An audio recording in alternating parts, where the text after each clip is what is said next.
दूसरा एक और रास्ता है, एक तो पार्लियामेंट में अपनी सरकारें बनवाएं, दूसरा रास्ता है जो भारत का संविधान है और उसके तहत जो कानून बने उस पर सख्ती से अमल करवाएं, तब भी लोग खुशहाल हो सकते हैं। दो रास्ते हैं, एक है ये, दूसरा रास्ता है सड़क पे संघर्ष करने का। पहला काम तो हमारा ये है, नौकरों को नौकरों की जगह पे रखे मालिक।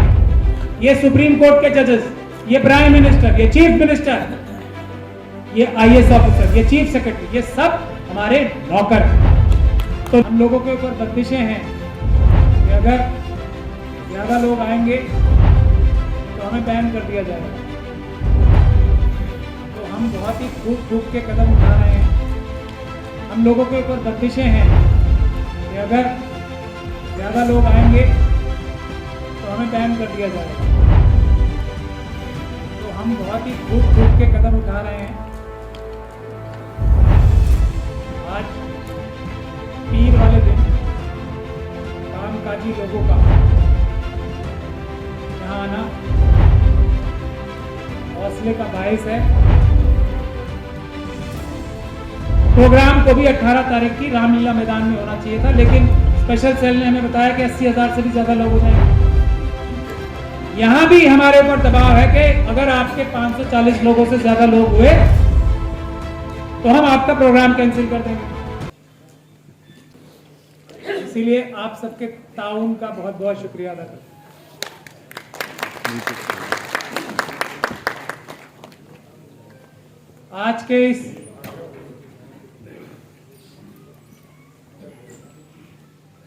मुस्लिम पंचायत का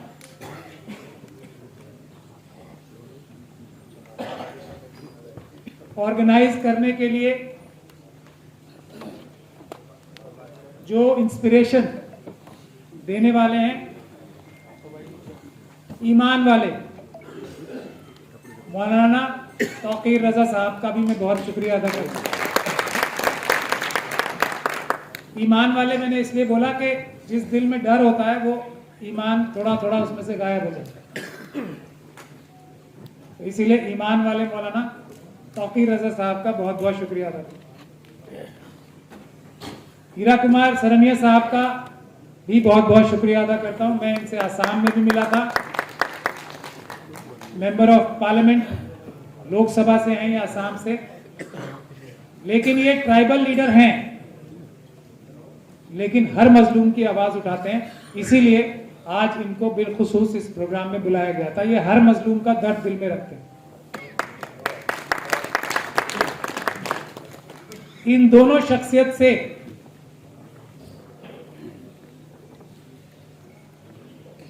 मैं कहूंगा बराबरी नहीं, थोड़ी ज्यादा ही अहमियत रखने वाले जस्टिस कोलसे पाटिल हैं।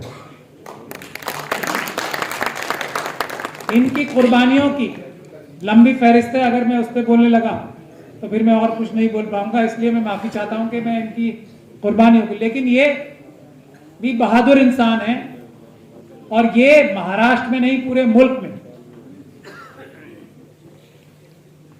मजलूमों की आवाज उस बहादुरी से लड़ रहे हैं जो सड़क पे लड़ी जाती है। और इनके ऊपर भी सरकार पूरी ताकत से एक बार नहीं सैकड़ों बार हमले कर चुकी है, लेकिन ये फिर भी मजबूती से आप सब लोगों के सामने खड़े हैं। यही इनका तारुफ मेरे ख्याल से काफी है।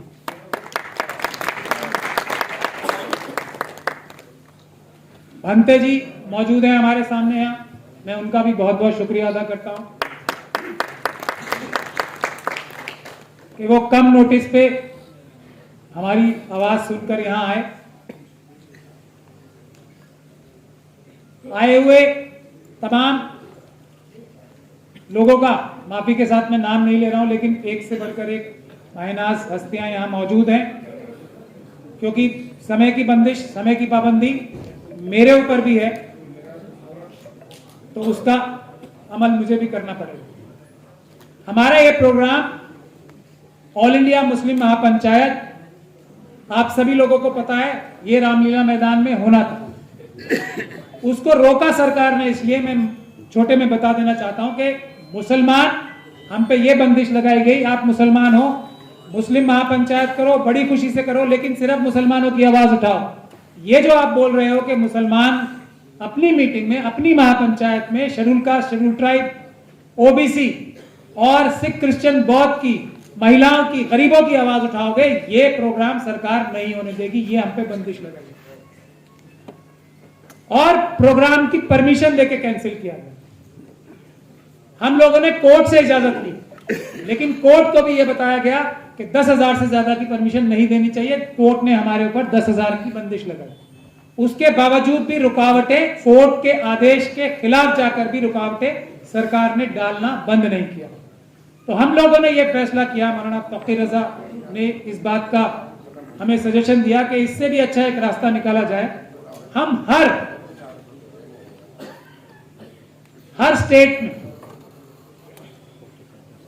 स्टेट में एक मुस्लिम पंचायत करें, जिसमें 500 लोगों की कमोबेश गैदरिंग की जाए, महनाज लोगों को बुलाया जाए, ओपिनियन मेकर्स को बुलाया जाए, और जब उसमें कुछ फैसले लिए जाएं। और आज की महफिल में भी मौलाना तौकीर रजा साहब अभी कोई जो इस मीटिंग का फैसला आप सब लोगों से डिस्कस करके निकाला जाएगा, उसका भी ऐलान करेंगे, क्योंकि हम लोग प्रैक्टिकल रास्ता, बहादुरी वाला रास्ता, ऐसा रास्ता जिससे हमें फायदा पहुंचे, सिर्फ जबानी जमा खर्च ना हो, वो निकालने के लिए आज यहां इकट्ठे हुए। तो उस फैसले का भी ऐलान आप लोगों के सामने अभी होगा। मैं आप लोगों को पस मंजर बताना चाहता हूं। अभी इस प्रोग्राम को भी 18 तारीख की रामलीला मैदान में होना चाहिए था, लेकिन स्पेशल सेल ने हमें बताया कि 80,000 से भी ज्यादा लोग हो जाएंगे। यहां भी हमारे ऊपर दबाव है कि अगर आपके 540 लोगों से ज्यादा लोग हुए तो हम आपका प्रोग्राम कैंसिल कर देंगे। ये क्या डर है सरकार को? ये क्या डर है ऐसी ताकतों को जो मुल्क का संविधान खत्म करके ऐसा कानून लाना चाहते हैं जो इंसान को इंसान के बराबर न समझे? वो डर है एक लोग, एक ग्रुप, एक गिरोह मजलूमों का दूसरे मजलूमों की आवाज अगर उठाने लगेगा, तब ये नफरत की जो राजनीति है वो खत्म नहीं, नेस्त नाबूद हो जाएगी।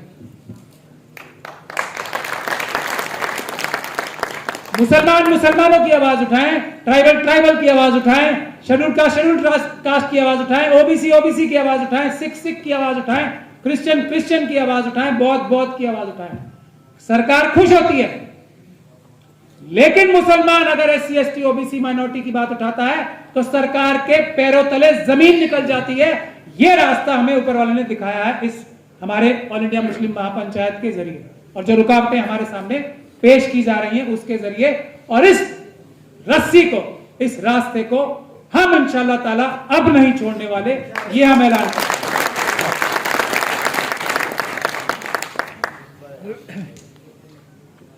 हमारे मुल्क में बाबा साहब डॉक्टर भीमराव अंबेडकर ने जो संविधान दिया है, मैं बार बार जय भीम बोलता हूं, बहुत सारे लोग हैरान भी होते हैं कि पूछते भी हैं मुझसे। मैं बहुत ही चंद अल्फाज में अपनी बात खत्म करूंगा।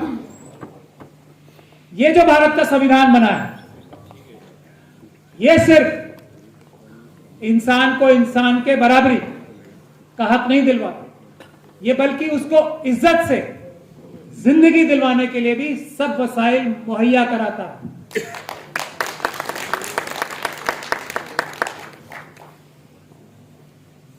इंसान की बराबरी, हर एक के लिए इज्जत।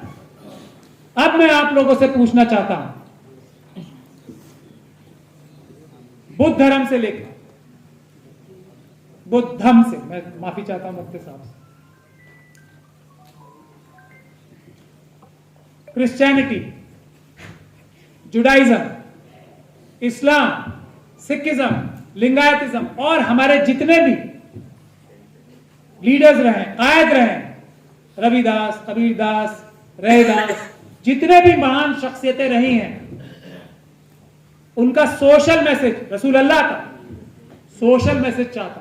हज, रोजा, नमाज, ज़कात, ये एक मुसलमान अपने फायदे के लिए करता है, अपनी निजात के लिए करता है। इसी तरीके से अलग अलग मजहब के लोग अपनी निजात के लिए पूजा करते हैं, कोई चर्च में जाते हैं, कोई कुछ करते हैं। अल्लाह ताला ने, उस रब्बुल इज्जत ने, उसने एक सबसे बड़ी ताकत ने हर इंसान की जिम्मेदारी क्या लगाई है कि हर एक के लिए इंसाफ और बराबरी के लिए जद्दोजहद करो, जिहाद करो।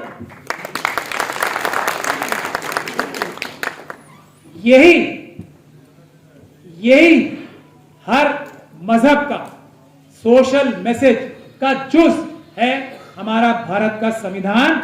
और इस संविधान को बनाने में बाबा साहब और उनके मुट्ठी भर साथियों को कितनी मेहनत लगी थी, इसका अंदाजा तभी आपको लगेगा जब आप उस वक्त के हालात देखो कि बाबा साहब डॉक्टर भीमराव अंबेडकर को, मुस्लिम कम्युनिटी को उनके हारने के बाद पूरी ताकत लगा के संविधान बनाने की कमेटी में भेजना पड़ा था। यह इस बात का सबसे बड़ा सबूत है।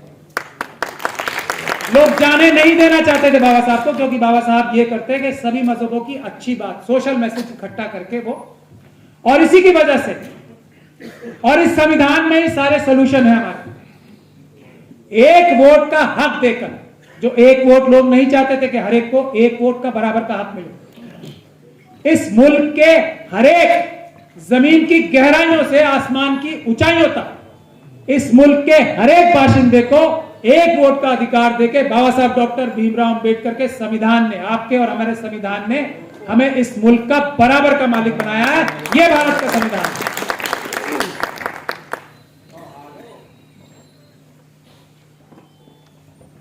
अब जो लोग रिजर्वेशन की मुखालफत करते हैं, मैं बहुत ही चंद लफ्जों में आपको अपनी बातें बताना चाहता हूं जो मैंने पिछले 10 साल से ज्यादा मेहनत करके, जमीन पे लड़ाई करके सीखी है।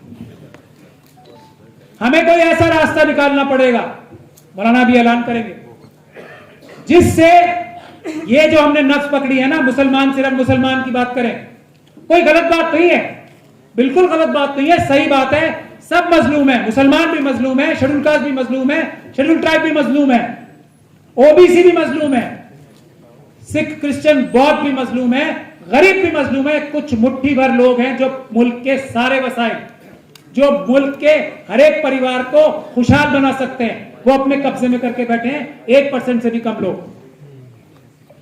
आवाज उठाना अपनी अपनी कोई बुरी बात नहीं है, लेकिन इसका नाजायज अपनी ताकत का, अपने जो फ्रॉड फरेब, अपनी मीडिया का जो फ्रॉड बातें करती है,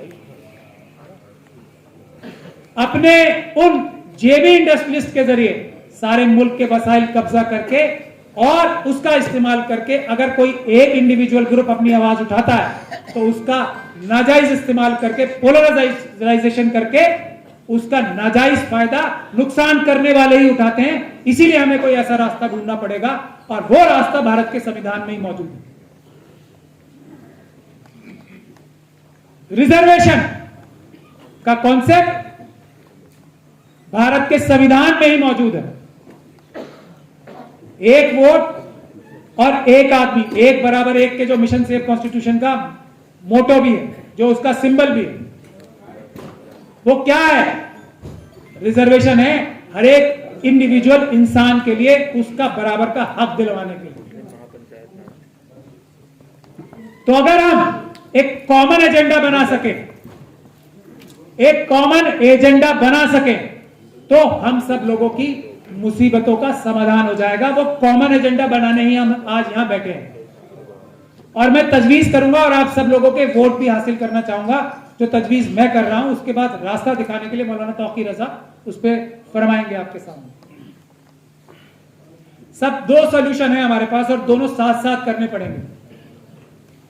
पहला सबसे बड़ा सॉल्यूशन है कि हम पार्लियामेंट, असेंबली में, दूसरे इलेक्टेड जगहों पे बाबा साहब डॉक्टर भीमराव अंबेडकर का जो पहला फॉर्मूला था ना, पूना पैक्ट से पहले, जिसकी जितनी संख्या भारी उतने उसके नुमाइंदे हर एक इलेक्टेड बॉडी में, पार्लियामेंट में, असेंबली में, कॉर्पोरेशंस में, ग्राम पंचायत में होने चाहिए। संख्या भारी के हिसाब से होने चाहिए। पूना पैक्ट के जरिए उसको रोक दिया गया। नहीं तो पूना पैक्ट से पहले जो तजवीज थी, अगर मुल्क में 17% शेड्यूल कास्ट थे तो 17% शेड्यूल कास्ट कम्युनिटी की अपनी आवाज से पार्लियामेंट में लोग जाएंगे। अपनी आवाज का फर्क समझिए। पॉलिटिकल पार्टी के नॉमिनेटेड लोग नहीं, अपनी आवाज से जाने वाले लोग पार्लियामेंट में जाएंगे। अपनी आवाज से चुने हुए जो लोग होंगे वो अपने लोगों के लिए लड़ाई करेंगे, क्योंकि उन्हें पता होगा कि अगर हमने जिन लोगों के वोट से चुन के हम आए उनकी बात नहीं की तो हम लोग अगली बार उनको मुंह दिखाने लायक नहीं रहेंगे, अगली बार पार्लियामेंट में नहीं आ पाएंगे। लेकिन ये नहीं हुआ, तो उसका दूसरा रास्ता था रिजर्वेशन। रिजर्वेशन पे मैं भी अर्ज करूंगा सॉल्यूशन के तौर पे। दूसरा एक और रास्ता है, एक तो पार्लियामेंट में अपनी सरकारें बनवाएं, दूसरा रास्ता है जो भारत का संविधान है और उसके तहत जो कानून बने उस पर सख्ती से अमल करवाएं, तब भी लोग खुशहाल हो सकते हैं। दो रास्ते हैं, एक है ये, दूसरा रास्ता है सड़क पे संघर्ष करने का पीसफुल तरीके से, संवैधानिक तरीके से, और पहला रास्ता है सत्ता हासिल करने का। तो ये दोनों रास्ते साथ साथ लेके चलने पड़ेंगे, जब ही हम इस मुसीबत से अपने देश को भी बचा सकेंगे और हर एक मजलूम को भी बचा सकेंगे। मेरे सामने यहां अली बिल्डर साहब बैठे हैं। ये एक बड़ी तहरीक, पीसफुल प्रोटेस्ट का एक बड़ा हिस्सा है जो यहां करबला जोरबाग में लड़ी गई थी। बड़े बड़े लोग एक 50,000 करोड़ की वक्फ की जायदाद छीनना चाहते थे, लेकिन इनके मुट्ठी भर साथियों ने उसको नाकाम किया। यह है संविधान की ताकत, जो कि जीते हुए लोगों को भी, जो संविधान की ताकत से जीते हुए लोग हैं, उनको भी गलत काम करने से रोकती है। मेरे सामने यहां हमारे विकास कांगड़ा साहब भी बैठे हैं, जो हमारे हरियाणा के कन्वीनर है मिशन सेव कॉन्स्टिट्यूशन के। आप लोगों ने एक दिल्ली कैंट का, एक हमारी छोटी बच्ची का रेप और मर्डर का केस सुना होगा, उनकी फैमिली भी आई हुई है यहां। उस लड़ाई को विकास कांगड़ा साहब ने अपने मुट्ठी भर साथियों के साथ लड़कर उनकी लड़ाई लड़ी थी। वो है संघर्ष का रास्ता, संवैधानिक रास्ता। मेरे सामने यहां डॉक्टर रितु भी बैठी हैं और मैं आप सब लोगों को दावत दूंगा। ये एक हमारी शेड्यूल कास्ट की पढ़ी लिखी ऐसी प्रोफेसर हैं जिनको एक खास किस्म की मानसिकता, जो कि संविधान के खिलाफ है, भाया नहीं कि ये इतनी अच्छी टीचर कैसे, इनको डॉक्यूमेंट्स फोर्स करके दस्तावेज नकली बना के इनकी नौकरी छीन ली गई।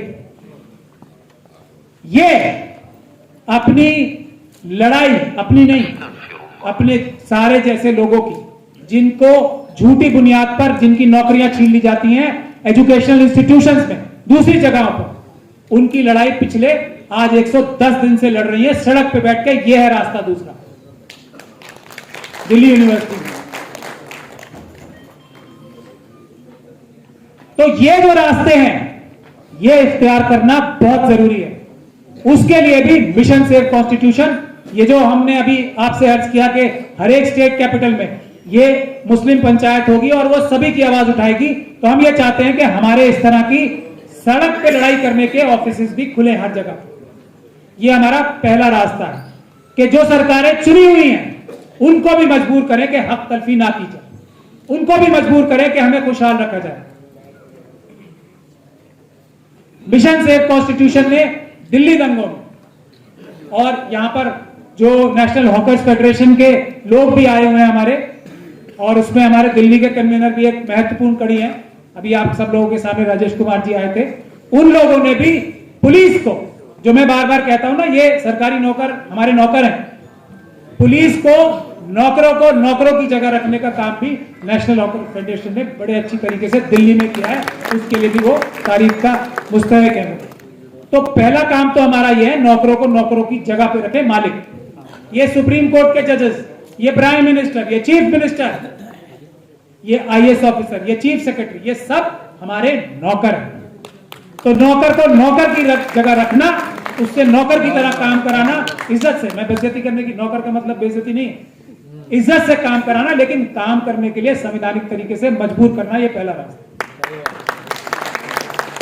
दूसरा बड़ा रास्ता है पार्लियामेंट में ताकत हासिल करना। पहले रास्ते के लिए और दूसरे रास्ते के लिए भी ताकत हासिल करके हम क्या करेंगे, उस पर मैं अपनी बात बताकर मैं अपनी बात खत्म करना चाहूंगा। 100% रिजर्वेशन, यही जो बात है, ये एक ऐसा सोल्यूशन है। अगर हम 100% 100% रिजर्वेशन मांगेंगे, जमीन से की गहराइयों से लेकर आसमान की ऊंचाइयों तक, हर एक इंसान के लिए, हर एक कम्युनिटी के लिए, और इसमें इस बात का भी खास ध्यान रखना जरूरी है कि एक कम्युनिटी के अंदर भी गिरोह होते हैं, इस बात का खास ध्यान रखना जरूरी है। हर एक कम्युनिटी के अंदर, हर एक मजहबी ग्रुप के अंदर, हर एक जाति के अंदर भी सब जातियां भी होती हैं, उनकी भी सब जातियों के हिसाब से, उनके भी संख्या के हिसाब से उनके रिजर्वेशन 100% रिजर्वेशन, सिर्फ पढ़ाई और नौकरियों में नहीं, बिजनेस में, हर पोस्ट पे, प्रधानमंत्री की पोस्ट पे, चीफ मिनिस्टर की पोस्ट पे, मंत्रियों की पोस्ट पे, कॉन्ट्रैक्ट्स में, सरकारी कॉन्ट्रैक्ट्स में, हर चीज में भारत की जिसकी जनता हमारी, हम मालिक हैं बराबर के, 100% रिजर्वेशन यही एक सोल्यूशन है। फिर हमें किसी को मजलूमियत की जरूरत ही नहीं पड़ेगी, कोई मजलूम ही नहीं रहेगा अगर हम 100% रिजर्वेशन गवर्नमेंट सेक्टर में और प्राइवेट सेक्टर में, दोनों में एक ही एजेंडा अगर हम सबका हो जाए, इसी एजेंडे के लिए हम सब लोग मजबूती के साथ लड़ाई करें, तो मुझे नहीं लगता हमें किसी को भी अपनी अपनी बात करने की भी जरूरत नहीं पड़ेगी। हमारे जो ब्राह्मण जो समाज से आते हैं लोग, उनका भी 2.5 से 3% सरकार खुद दरवाजा खटखटा के उनके घर पे पेश करके आया करेगी। जो हमारे दूसरे जो जनरल कैटेगरी के लोग भी हैं, वो क्योंकि 100% रिजर्वेशन हो चुका हो, दरवाजा खटखटाने की जरूरत इसलिए पड़ेगी तब SC ST OBC और माइनॉरिटी का राज होगा। तो इसलिए हम लोग घर जाके उनका हक उनके घर पे देके आए। हम लोग ये नहीं कर सकते क्योंकि हम मजलूम हैं, जो जुल्म हमारे साथ हुए हैं हम उसको किसी और के साथ नहीं कर सकते। यह है जब तक हमारी सरकारें नहीं बनती तब तक के लिए। दूसरा, जो कानून आज तक बने हुए हैं, वक्फ एक्ट है, SC ST एक्ट है, शेड्यूल कास्ट शेड्यूल ट्राइब सब प्लान है, जिसमें बजट में परसेंटेज का कानून बना हुआ है देश में, जितनी जिसकी संख्या भारी उतनी बजट में हिस्सेदारी का शेड्यूल कास्ट शेड्यूल ट्राइब के लिए कानून देश में बना हुआ है।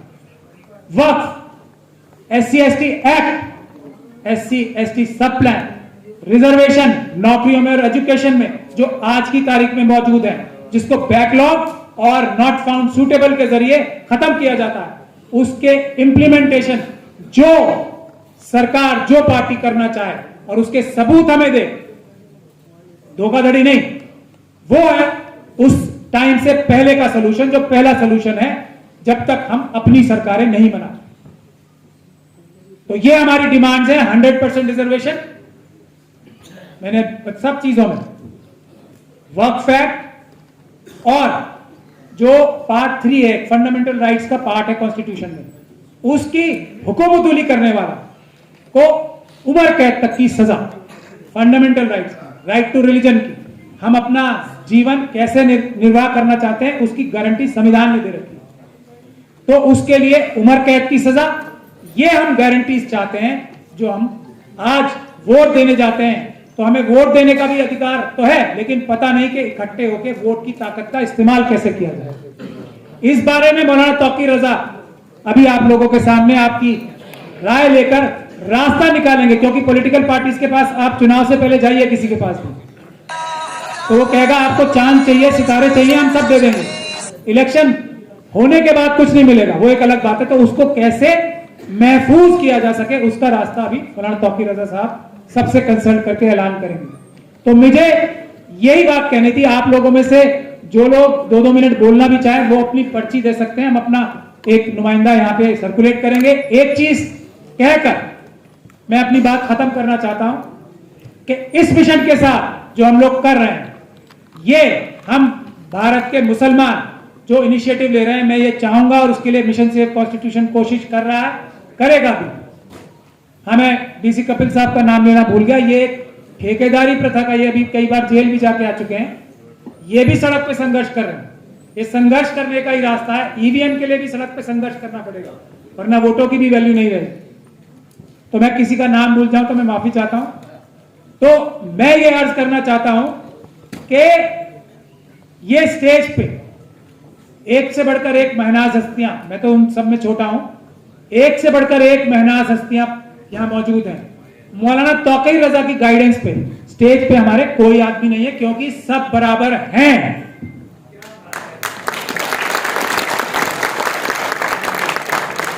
ये मैसेज लेके हम लोग आगे बढ़ना चाहते हैं और इस बराबरी को कैसे हासिल करें पॉलिटिकल तौर पे, उसका ऐलान मौलाना तौकीर रजा करेंगे। जो सड़क पे लड़ाई करनी है उसके बारे में मैं आपके सामने अर्ज कर चुका हूं। मैं गुजारिश ये करूंगा कि आप सभी लोग मिशन से, कॉन्स्टिट्यूशन से जुड़े, हर एक डिस्ट्रिक्ट में, हर एक स्टेट में इसके ऑफिस खुलाएं। हम सरकारी अधिकारियों को और पुलिस के अधिकारियों को कानून की ताकत से मजबूर करेंगे कि वो अपनी कानून की शपथ के हिसाब से काम करें, किसी पॉलिटिकल दबाव में, किसी लालच में, किसी करप्ट मोटिव से काम ना करें। बहुत बहुत शुक्रिया आप सभी लोगों का यहाँ आने के लिए, और मैं उम्मीद करता हूँ आगे भी आप लोगों का सहयोग जारी रहेगा। बहुत बहुत शुक्रिया। खुदा हाफिज़।